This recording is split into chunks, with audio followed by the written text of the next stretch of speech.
Dating is a humiliation ritual, but only if you let it be. Ultimately, it all comes down to the person that you choose. And choosing the wrong person is very easy to do in a world where so many people have such differing beliefs. And the process of dating is very humiliating, especially if you're not finding that person. You go and try and find a person, you find someone who you think is a good fit. You begin dating that person, getting to know them, introducing them to your friends and family. But then you come to the realization, maybe 6 months down the line, oh, this person isn't actually a good fit for me because of these reasons. Then you have to break up with that person. But that's a very difficult thing to do socially, emotionally, everything. Because not only are you showing that once again you're going to be single and you're going to be alone, but ultimately you're also showing to your friends and family that you've made a bad decision and your instincts or your ideas of a good relationship were wrong, and you have to admit defeat that you were wrong.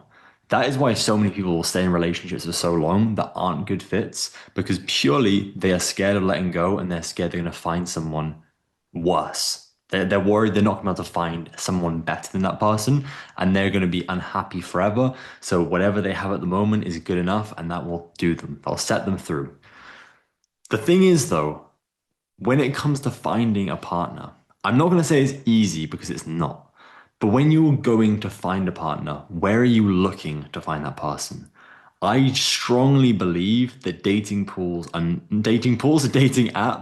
are not a good place to go. The reason I say that, every time I go on dating apps, I always feel worse than I did before going on the dating app.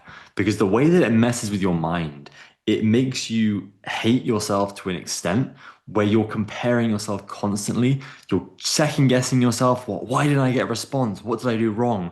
Is my personality okay? Am I just an awful human being? But ultimately, the reason that most people are on those apps, I'm not going to make general statements here. The reason most people are on their apps are because they have not been able to find a person for a good reason.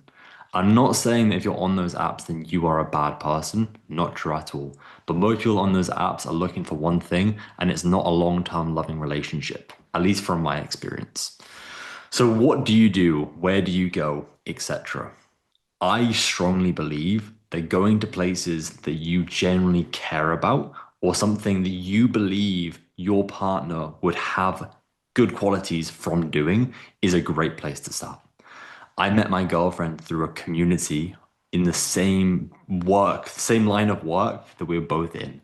That's how I met her. But for you, it could be simply doing something that you enjoy doing. Maybe it's dancing, maybe it's MMA, maybe it's going to the gym. The gym can be tricky because you have to go to classes. If you're just going into a gym open style, very, very difficult to actually make connections, especially if it's just a commercial bodybuilding gym.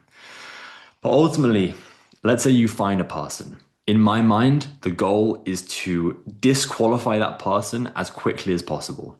You do not want to be wasting any time. You don't want to commit emotionally to a person until you are certain, or at least highly confident, they are a good fit.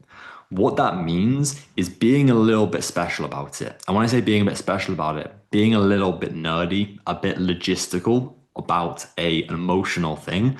And that is sitting down with yourself and outlining what is important to you, like genuinely what is important to you, looks wise, emotional wise, personality wise, morally, like what do you believe and like what is important that your partner also believes and everything else I've just mentioned there. Get very clear on what those things are. So when you do start dating, you don't have to sit them down question style, even though that is what I did. You don't have to do that. But what you can do is just subtly drop these questions in, very conversational about things that are super important to you that you want to get a clear answer on. I am going to make this clear.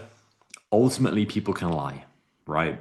You can ask them a question and they may be giving you a response because it's what they think that you want to hear, and maybe it is what you want to hear. That can happen. But at least you're covering your basis of I am asking these questions with the clear intention of deciding whether this person is a good fit or not for me before I get emotionally invested, before I introduce them to my family, before I introduce them to my friends. This way, it becomes less humiliating because you can find out very, very quickly within a few days to a few weeks if that person has the same things that you want in your partner. And I only say this, or that you should only follow this advice if you are genuinely looking for a life partner. If you're looking for a hookup, this is not going to be applicable in any sense. But if you are one of those people that is just hooking up, then I do believe that you're wasting your life and you're making yourself more miserable because ultimately happiness and satisfaction comes from a long-term committed relationship that is equally enjoyable for both parties, that allows you to see growth within, that's respected or respectable, that's loving, that's caring, that's genuinely wanting the best for that person, sometimes even more than you want for yourself, because you want to see that person become an amazing, more amazing person than they currently are, because you believe they genuinely can be. So I say all of this with the very hopeful idea that you can take these practical steps and you can start implementing these into your life. Is this a perfect guide? By no means. There's so much more I could talk about this. And ultimately, I keep using the word ultimately, I don't know why. But when it comes down to your specific situation, there are so many things that could be said because it's very nuanced. The whole relationship dating thing is very, very nuanced. So if I was to sit here and say this advice is going to be perfect for you specifically, maybe it's not the case. And therefore, don't listen to any of this. But from my experience and from people that I've spoken with who have been in very long term committed relationships, these things have worked out tremendously well for them. So ultimately, to loop this all back, dating can be a humiliation ritual, but it can be made more humiliating by the way that you interact with it. Go find that person.